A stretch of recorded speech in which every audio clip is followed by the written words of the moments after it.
Education, a moment of silence.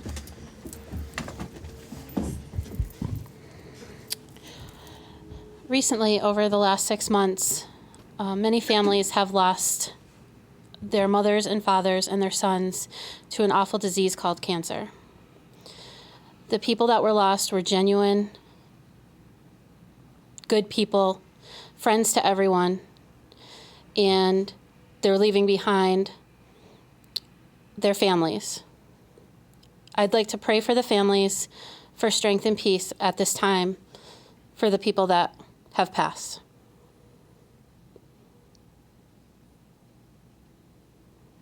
The Pledge of Allegiance. I pledge allegiance to the flag of the United States of America and to the republic for which it stands, one nation, under God, indivisible, with liberty and justice for all. God bless America. Thank you, Ms. LeBlanc.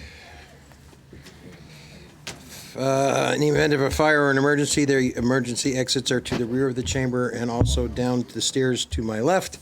Please proceed out to the parking lot. Kathy, could I have roll call, please? Mrs. LeBlanc? Here. Mr. Neville? Here.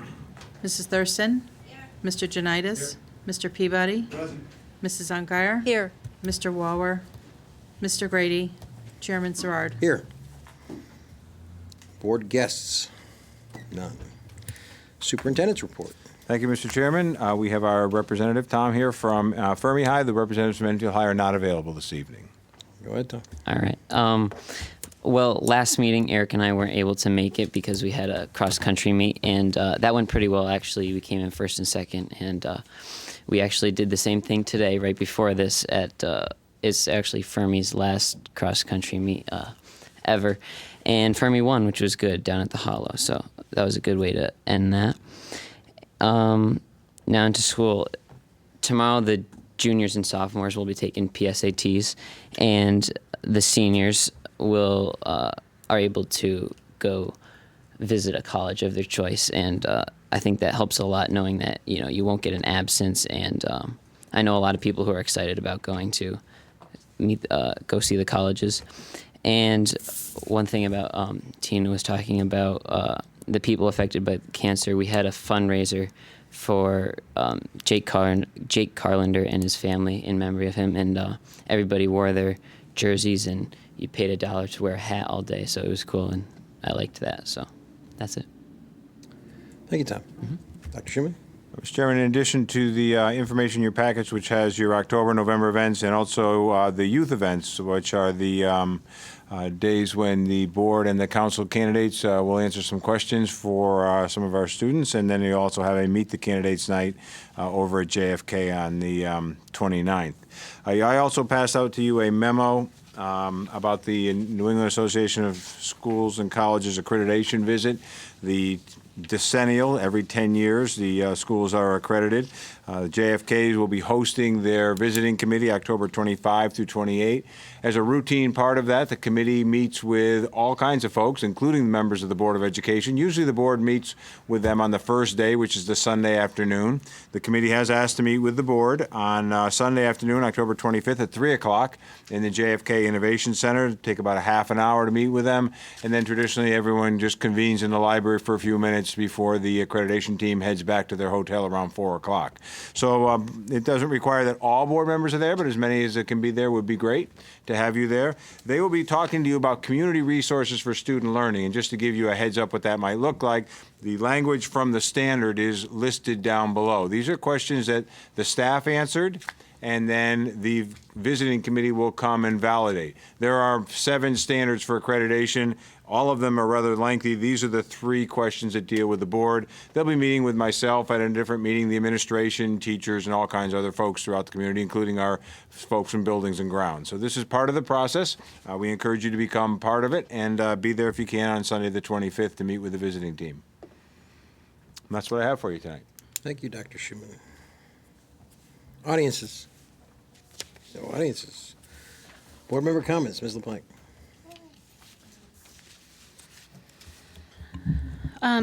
I don't have much tonight. I do know that the Enfield High, both the girls soccer team and the field hockey teams have already qualified for states. They're halfway through their season, so that's pretty exciting. I was at Enfield High last week, and the field hockey bus was coming down the hill, and all you could hear was screaming because they qualified for states. They didn't have to wait till the end. With that, I think that's all I have. Thank you, Ms. LeBlanc. Mr. Neville. Very, very little. Just one thing. I think we were all invited to the Fermi Instrumental Band Parents Group last Thursday, I think it was, or last Wednesday. And I think Donna Suzak and I went as board representatives, board building committee, board and town council building committee liaisons. Amar went as well. He's the project manager for Gilbane, and also the chairman, Randy Daigle, came, and Tom Surratt came in as well. I think there were about 100 people there. We initially thought it was all Fermi, but I'm glad that they invited the Enfield High parents to be there as well. So we more than filled the chorus room that was there. I think, in my opinion, it was a good meeting, and certainly we can hear from some other folks too. Were good questions, some folks. There were a lot of rumors, which we've all heard, and there's a lot of misinformation that's been out there, and we've been working to try to address that.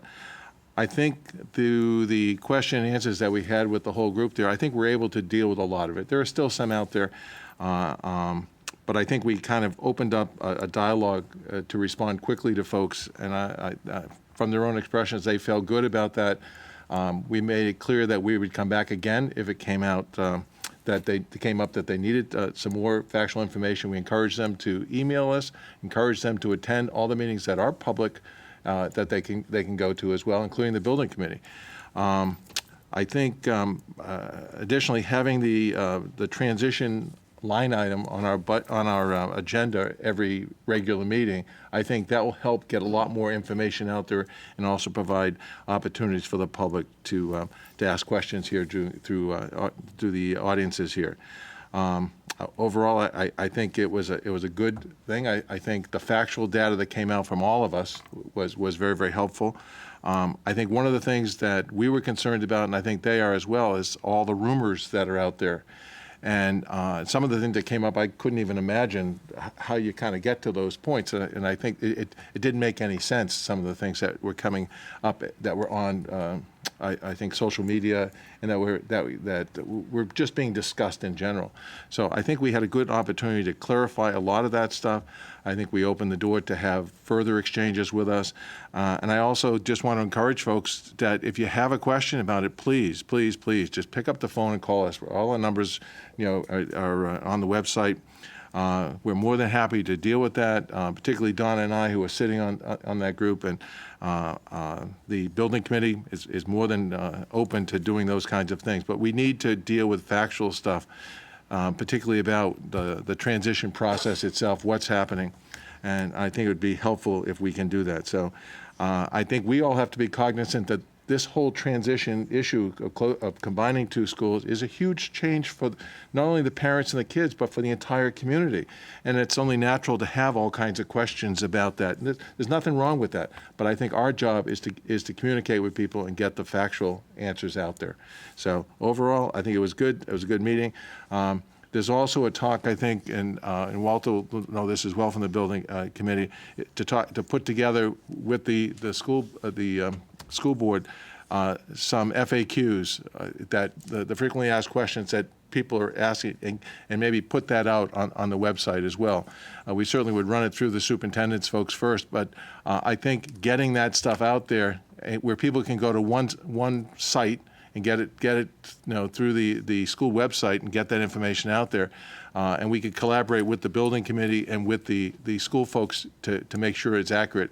I think that will go a long way towards kind of giving them a resource where they can get this information quickly and in a timely manner. So that's it. Thank you, Mr. Neville. Can I circle back really quickly? Yeah, go ahead.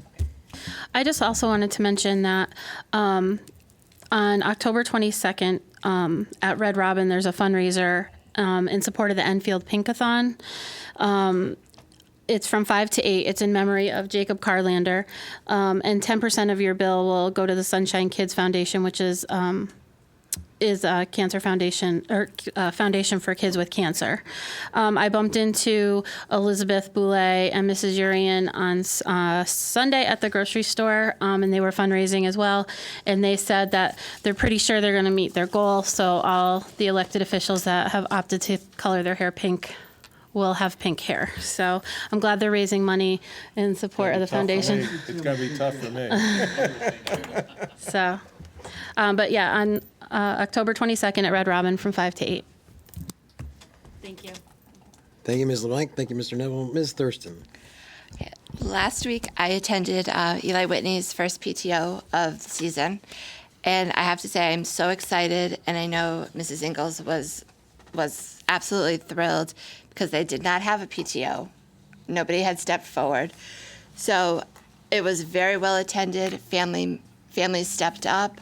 By the end of the meeting, we had a president, vice chair, or vice president, secretary, treasurer, whole 9 yards. So I'm very, very psyched about that, and the parents are thrilled. So it's going to be a very good year. And also their Halloween party. Whitney's Halloween party is next Friday, the 23rd. So I forgot the time, so I'll have to get those. But so, Should we go with scary school board members? I haven't decided if I'm going in a costume yet or not, so we'll see. Peter, I'm not wearing jammies, so don't worry about that, because I knew that was coming. I knew that was coming. You better wear something. I walked into that one. That's it. Thank you, Ms. Thurston. Mr. Janitis. Okay, I have one thing that I want to talk about, and then 4 quick comments on some other issues. And this is the next to the last time I get to do this. So what I want to speak to basically the public and anybody else that doesn't realize it is today's teacher, what it's like to be a teacher today versus days gone by, when Tim and I used to be teachers, and some of the things that we did in school. Things have changed. No Child Left Behind came. The Race to the Top came. Now we have Common Core. And all this has happened like in the last 10 years. I mean, we make a change, and then there's another change, and then there's another change. And from what I know about teaching, I don't like the changes. I don't think it's making education any better. We're at the point now, and we've been there for a while, where you go into a retail store or any kind of store and give the person $10.14. Cashiers can't count your change out anymore. They have no clue what you're doing. Or kids today who, if they're looking at a clock that has hands on it, what's quarter past? What's half past? It's all gone. And when you look at things today with Common Core, because that's the one that's here now, an English teacher teaches Shakespeare. How much is that going to change? It doesn't change much at all. Shakespeare is Shakespeare. As a former social studies teacher, when I taught world geography and U.S. history,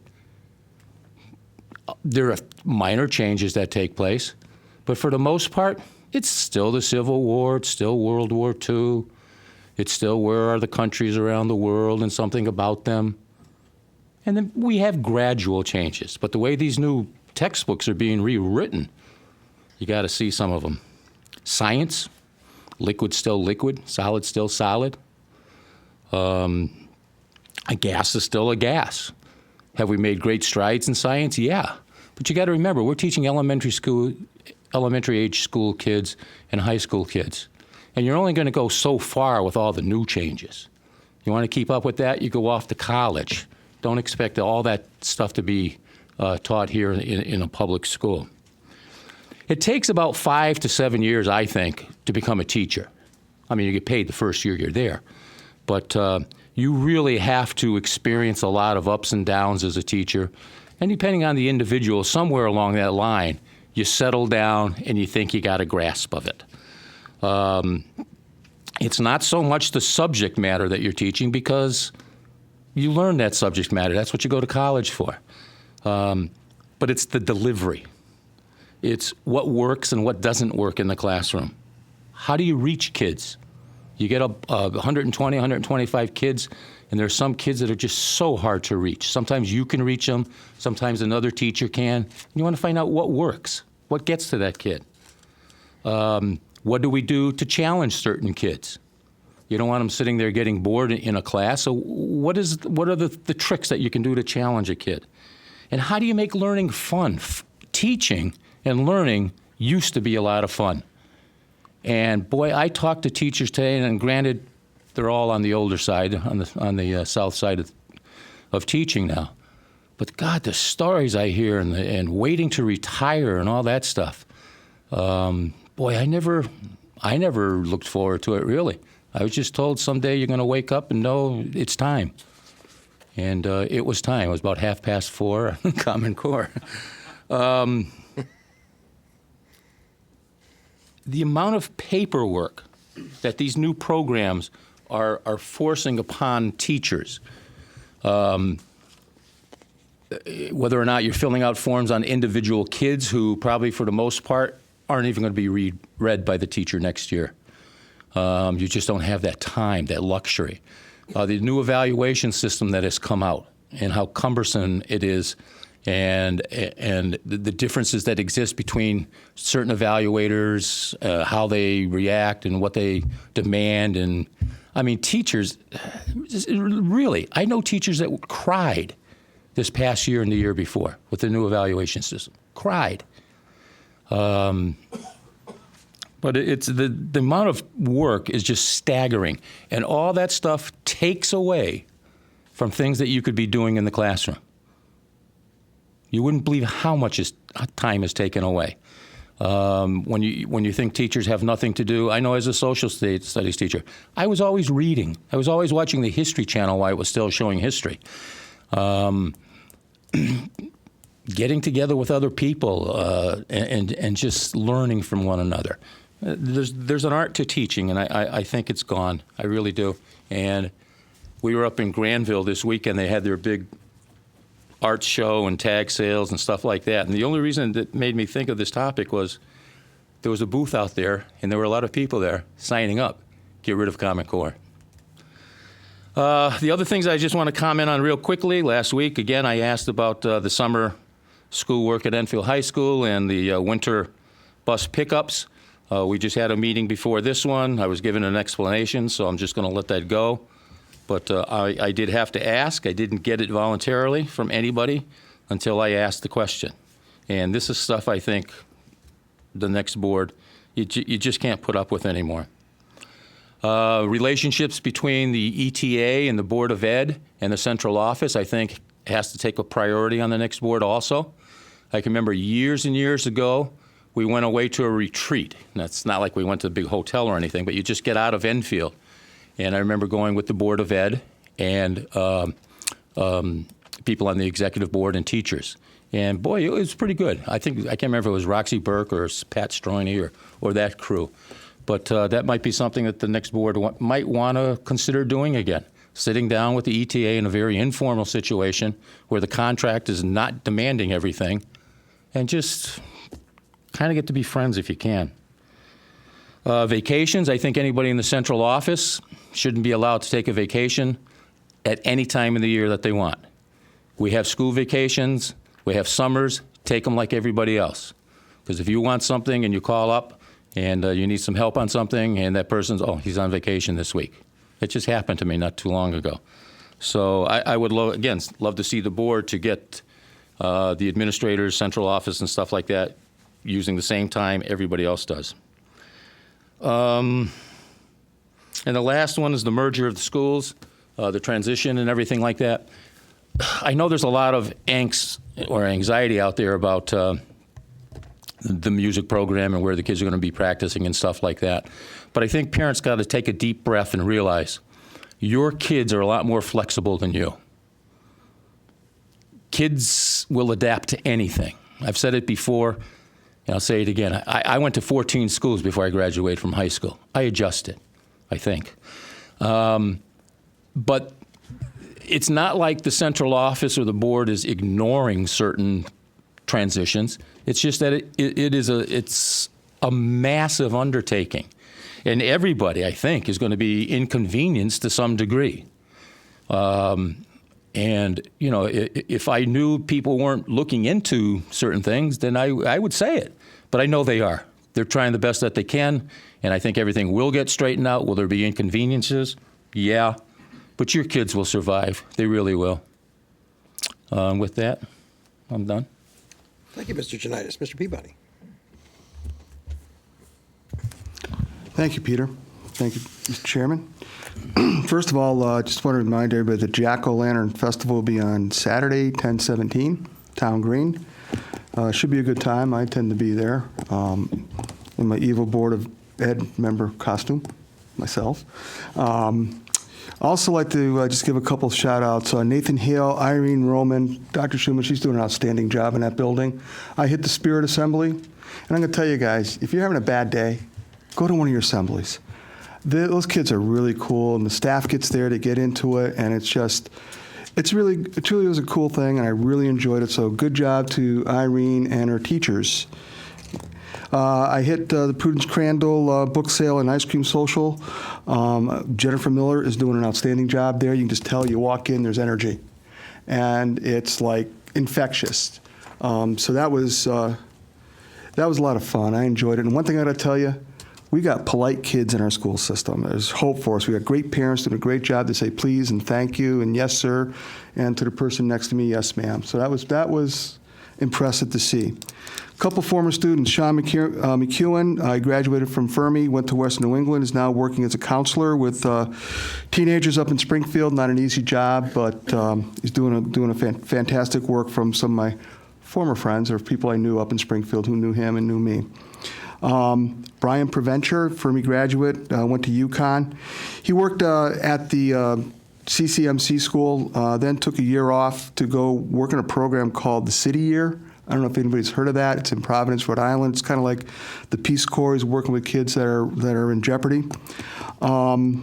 Right now, he got accepted into Tufts and is pursuing a master's in educational psychiatry. So that's good job, Brian. So we do have successes in our schools, but let's talk about our kids who are there now.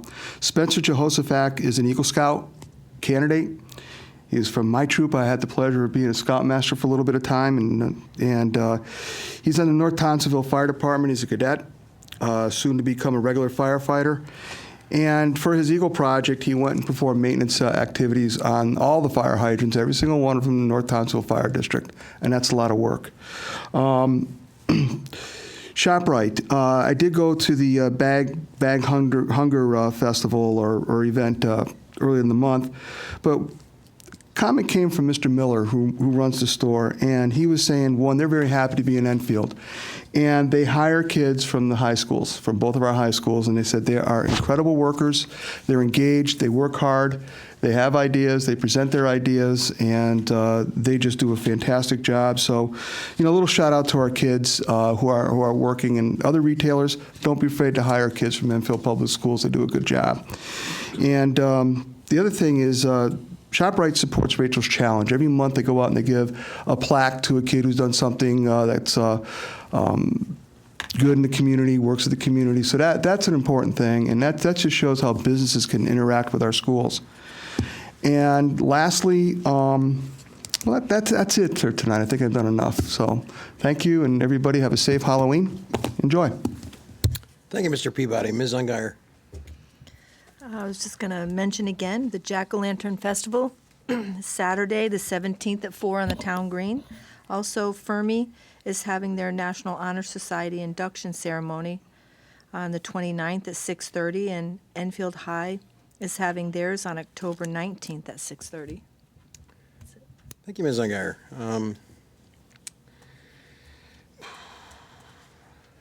On October 1st, Don Notman passed away.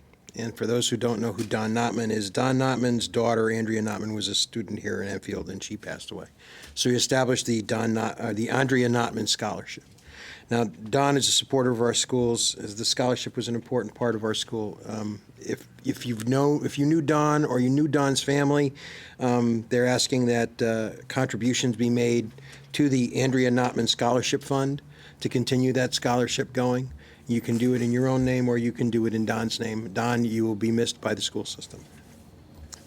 Congratulations to our field hockey teams again. I want to button up with Tina's great job, guys. Thank you, Mr. Neville, for being the Board of Ed representative there and the building committee representative to answer the questions for the Fermi Instrumental Committee. You're right, we did answer a lot of the perplexing questions, and I think a lot of rumors were proven to be just that, rumors. And we'll save the rest of that for another report that's coming down the pike. It is Cancer Awareness Month. I lost my mother to cancer when she was 56. So it's touched my family. I'm sure it's touched a lot of yours. This is an important month. I'd like to remind everybody that on October 22nd, JFK will be hosting the debates with the council at 7 p.m. And on October 26th, Fermi will be hosting the Board of Education debates at 7 p.m. I'm asking everyone that can, please attend. The more people that are involved, the better our election process is, and the better our town government is. So, without further ado, unfinished business? None. New business, approval of the 2016 regular Board of Ed meeting schedule. Dr. Schumann. Your policy. We have a draft memo prepared that the chairman can send on to the town clerk, which articulates the meetings in the 2016 calendar year as a by policy, the second and fourth Tuesday in the months where we meet twice, and there's some months where we only meet once. So the memo is prepared as part of your packet. It's a routine process, but the board must approve the memo to go to the council, town clerk, to get those meetings scheduled. Do I have a motion to accept the schedule for regular meetings for 2016? So moved. Motion made by Mr. Peabody, seconded by Ms. Thurston. Any discussion? Mr. Janitis. We've made sure we've looked into holidays and conflicts with the... Kathy's shaking her head, okay. Any further discussion? Kathy, roll call, please. Mrs. LeBlanc? Yes. Mr. Neville? Yes. Mrs. Thurston? Yes. Mr. Janitis? Yes. Mr. Peabody? Affirmative. Mrs. Ungary? Yes. Chairman Sarard? Yes. Motion passes. I'm signing it as we speak. Board of Ed policy number 6146, requirements for graduation and action, if any, and Board of Ed policy number 9340, meetings and action, if any. Mr. Drezek, Ms. Dr. Schumann? Yes, first of all, the second one, both these were placed on because the policy committee met just prior to this meeting. The second, they were both placeholders in case the policy committee wanted to bring something forward. My understanding is the policy committee is going to bring something forward on 6146, the graduation requirement, but tonight we are not going to have any discussion or movement forward on 9340, which is the meetings. And so what I will do is, I know Mr. Dresick and Mr. Neville and Mr. Janitis were all present at that meeting, so I don't know, gentlemen, who's going to take the lead and share this with the full board. Mr. Neville? Go ahead. Mr. Janitis? There is a need to have this special meeting of the policy committee because of a time crunch that we have to get some assessments done, and that was the reason for it. So I could begin with making a motion to do this, but I also would just, if I could explain, I'd like to add another motion in there that we approve it, that we combine the first and second readings of this policy to this meeting in the interest of the time crunch that we have. So I'm not sure procedurally which way we should go. Put the original motion on the table and then, or just combine them into, okay? Then I make a motion. Go ahead, Peter. Peter has a point, I think, that probably needs, maybe a better way to do it is to have them separate. This is good. Just look at people, they know what I'm thinking tonight. I was at the same meeting you were at. Yes, Peter. and you know why, because... Yes, I understand. Okay. I understand. I think it would be better to do them separate. Okay, so if I may, I'll make the original motion, and then I'll make a motion that Mr. Neville, I will entertain the motion. Okay. I move that the board approve policy number 6146, the requirements for graduation, and that's it. I'll second reading? that. First reading. I'm just making it just without saying first or second reading, because I'll put that in there. I'll second it. Okay. Any discussion? But basically, it's really more of a housekeeping task right now, that because we've changed we've eliminated the CMT and the CAPT, and those were criteria for the graduation requirements. We've substituted in, if you have seen the document in your packet, that the proposal that was given to us was to add the PSAT scores and the district skills assessment scores as a way for students to meet both the numeracy and literacy graduation requirements. And I think one of these things, the DPT, I think it was, I may have the acronym wrong here, they need to revise that, and they have drafts ready to go, but they need to start that testing almost immediately to give the youngsters enough time, if they have to take it over again or several times, that there'll be time within the school year to do that. That's the angst that this process is causing us. So basically, we're literally just changing the assessments, and the staff are rewriting the DPT into something that correlates better with what the assessment has to state. Peter. Also, I think you should point out, as explained to us, that the state is the one that's pushing a lot of this stuff, and it did get here late. You're absolutely right, Peter. It didn't come until the end of the summer, I believe, and we were anticipating it last spring because this came up at meetings that we had, I'm going to say, in May. So hence the rush So tonight. Okay. Yeah, absolutely. So this is coming with the full approval of the policy committee? Policy Committee is and fully in support of it. All right. We understand it. Any other discussion, Mr. Peabody? Yeah, Tim, for the people out in TV land and in the audience here, DPT, could you just give what that acronym's for? Is it District Performance Test? or- District Performance Test, yes. Okay. Department of Public Transportation. That has nothing to do with transportation. Any other discussion? Sensing none, Kathy, roll call, please. Hang on just a Wait, second here. Can we amend that? I'm trying to think of a way to do this process-wise. Would amending that motion be the better way to do it before we Yeah, approve? and then just make the other one you want. For the second reading? I'm not sure it'll work out that way. I think we'd have to amend it to include this. You're suggesting, it just as we get this discussion cleared up, you're suggesting that we approve the motion and then make a separate motion to combine it. And that will take six Well, votes of the to make board the to second not do one, that. yeah. Okay, fine. That's fine. Roll call on that. Roll call, please. Mrs. LeBlanc, Yes. Mr. Neville. Yes. Mrs. Thurston. Yes. Mr. Janitis. Yes. Mr. Peabody. Affirmative. Mrs. Ungary. Yes. Chairman Serard. Yes. I'll entertain a motion. Okay, I'd like to move that we, in the interest of time, we combine the first and second readings of this policy tonight and so move it forward. Do I have a second?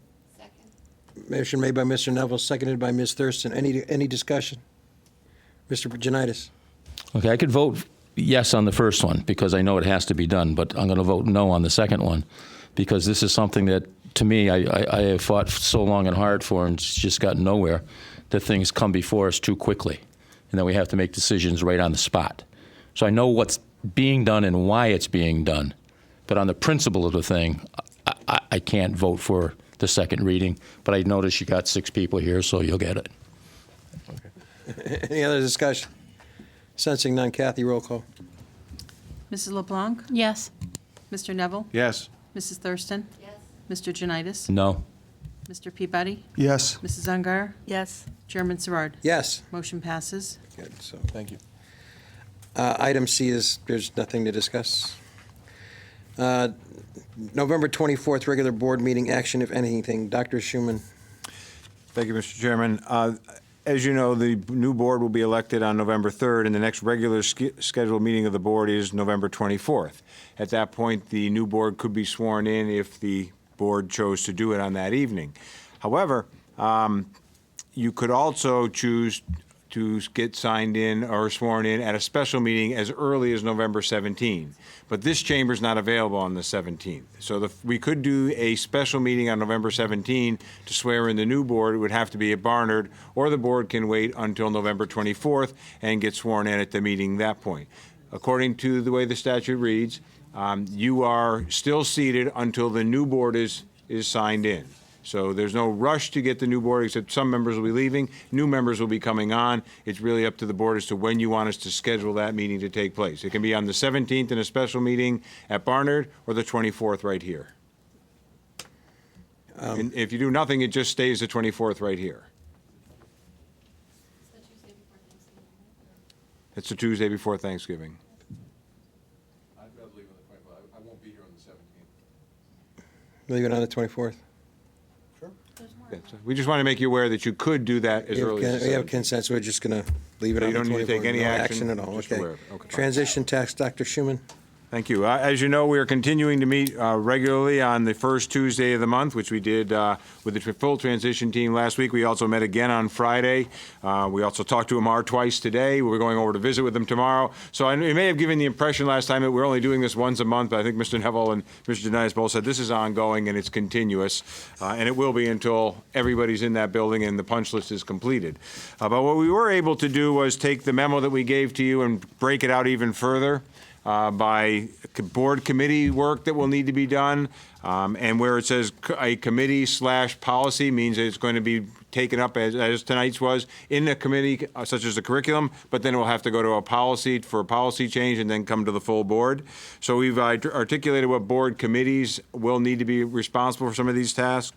We've articulated which administrators will be involved in these tasks. We've articulated when we're going to start this work and our hopeful completion target of getting this done. Some of this is relatively quick. As you can see, some of this needs to be wrapped up as early as December so that we can start to plan for the next school year. But it is a way for us to start. It will give board members who are sitting on different committees an idea of the work that's out in front of them. The administrators, members of the cabinet, will be contacting the committee chairs to arrange several meetings in order to get this work moving and in progress and get it in front of the board in a timely fashion. We anticipate this list will be added to and things will be dropped as we go on. You also notice several things at the end that aren't going to be going to committee. Those are things that we can handle administratively, but just wanted you to be aware that that work is taking place. There are several other copies here for members of the public if they'd like it, and this is just to give you an update as to where we're going and to give the board a heads up that the cabinet members will be calling out to chairs to set up meetings to get this work moving. Very good. Any questions from the board, comments from the board? Is this going to be put on the website? Yeah, there's no reason we can't put it on the website. It's so dynamic, though, we don't want folks to think it's etched in stone. It's going to be changing regularly. And I want to make sure we can keep it up to date as we go through it. You can put the date up Yep. on the corner here, and I know we told the folks at the music meeting that this would be coming out regularly, and just to watch for the most current date that was on it, just to give people that, and if they have questions, they can see us about that. But also, Randy asked that that he get a copy of this. If you can send him an electronic copy or put him on the list there, just so he has a copy of it. I gave him a copy of the first one. Will do. Thank you very much. Mr. Janitis? The Eagle Hour. I know I won't be here when you guys vote on this, but can you explain exactly, or to the best of your ability, the concept behind this, what it is you want to do? Yeah, the concept behind it, and I'm not the one to explain it in great detail. I know Mr. Neville and Mr. Peabody have heard some definite explanations about this as well. The curriculum folks and the principals are the ones who probably should be here. They've gone over to visit it at Manchester High. But the idea here is to have an hour in the middle of the day that will allow for all students to be able to eat and then also go back and work with teachers. Teachers will be on duty for half and having their duty-free lunch for the second half. Clubs could meet during that time. Extra help could be gotten during that time.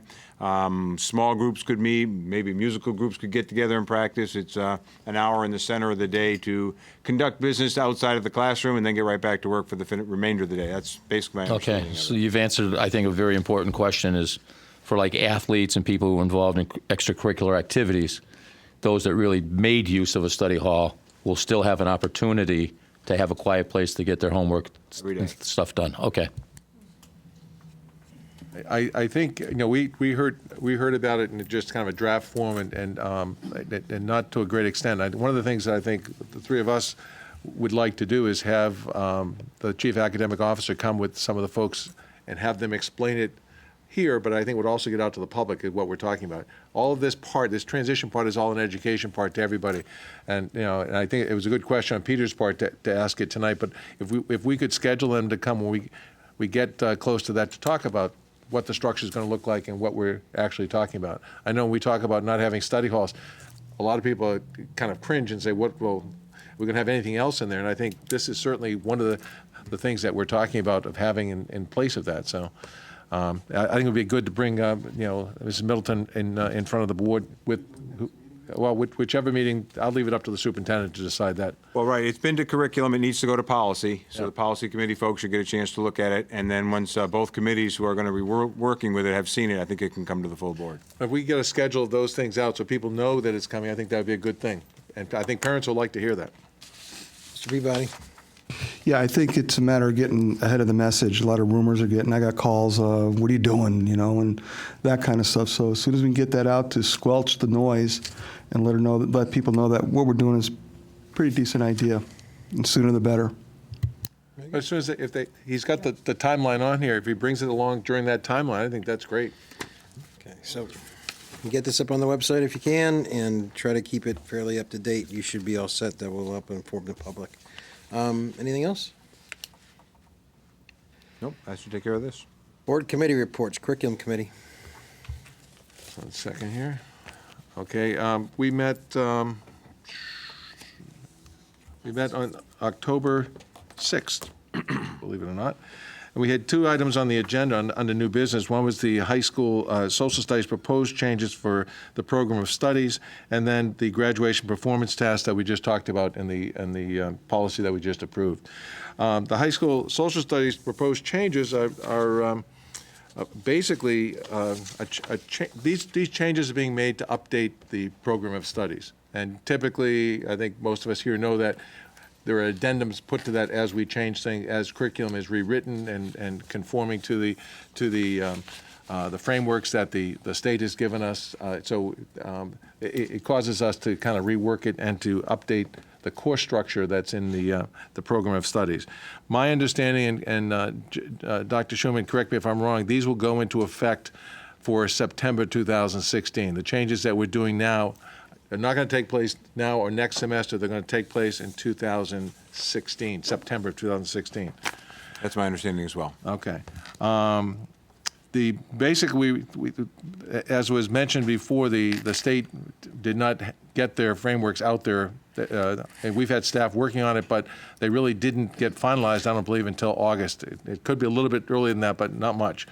And so there was a lot of work that was being done. I think they were working with the draft ones to come up with the courses. They knew what the content was going to be. So basically they've changed civics and they've changed modern world history. They've removed civics from the current program of studies. It's currently a required grade 10 course, and added 2 courses, and added a Foundations of Government as a required grade 10 semester course. That's a half-year course.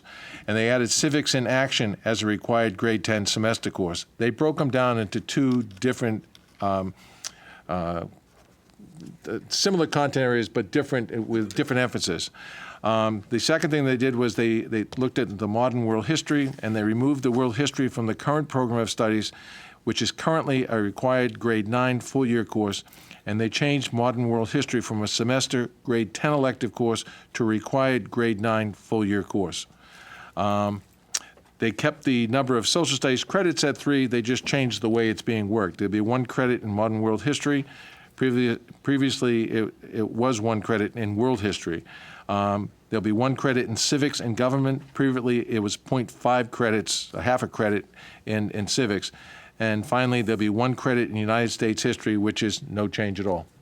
Okay? So what they've done is they've rewritten the curriculum to the new frameworks and addressed the issues with a greater emphasis on certain issues, particularly in civics, and looking at world history more so as modern world history rather than going so far backwards and not really getting to modern world history.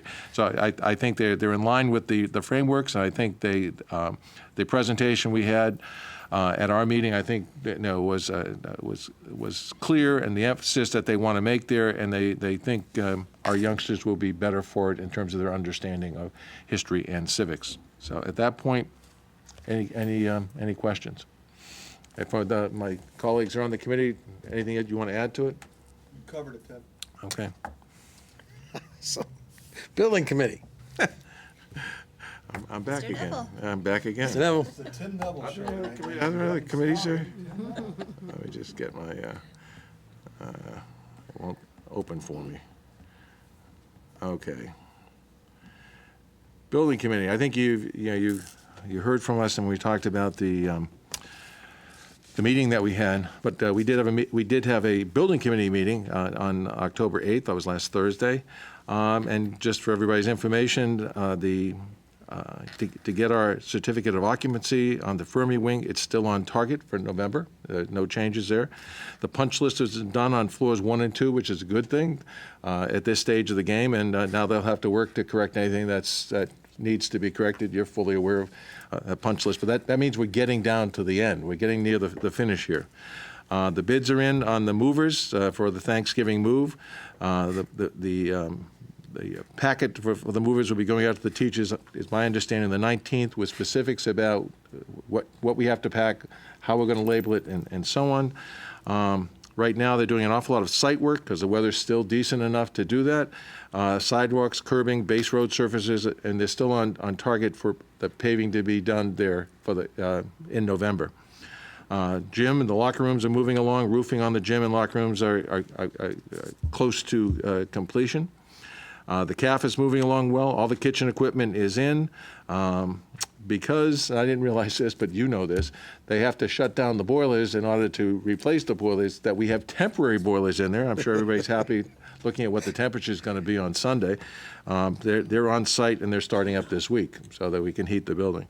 But as far as listening to the architect and Amar, there's nothing to upset the November completion and our move on the 25th. Outstanding. Very good, Mr. Neville. Just one comment. Can you tell, so the public know who Amar is? Amar is the project director for Gilbane. He is our man on the scene, and he's responsible for all the trades and the literally hundreds of people. No, he's been there since the beginning. Art Pongrantz was the person, and between the town and the committee. And Art is just withdrew, and he's going to be replaced, I think, initially by Mr. Rippish and some other. There's a process going on to replace him, and I don't have the specifics on it right now. Amar's just wonderful. You just love Amar. I just wanted, people see him and they have no idea. No, it's a good question, Peter. He comes before us all the time when we ask for an update, and he does an outstanding job. I think these guys would agree, too. He's just, we're on target. He tells us everything we wanted to know. It was very, very helpful to have him there the other night to answer the questions, and I think they've done a wonderful job, and I'm looking forward to that completion. Great bunch of guys. Okay, thank you, Mr. Neville. Approval of the minutes, regular board meeting minutes, September 29th, 2015. Do I have a motion to approve the minutes? Motion by Ms. Ungary, seconded by Ms. Thurston. All right, any discussion, changes, alterations? Show of hands to approve the minutes. Minutes are passed. Approval of accounts and payroll? None. Correspondence and communications? None. Audiences? Anyone in the audience wish to speak to the board? Anyone in the audience wish to speak to the board? Anyone in the audience wish to speak to the board? That's 3 times we're done. Executive session, there is no need. May I have a motion to adjourn? Second. Motion made by Ms. Thurston, seconded by Ms. Ungary. All in favor? We are now adjourned. There's a great comedy show on CNN tonight.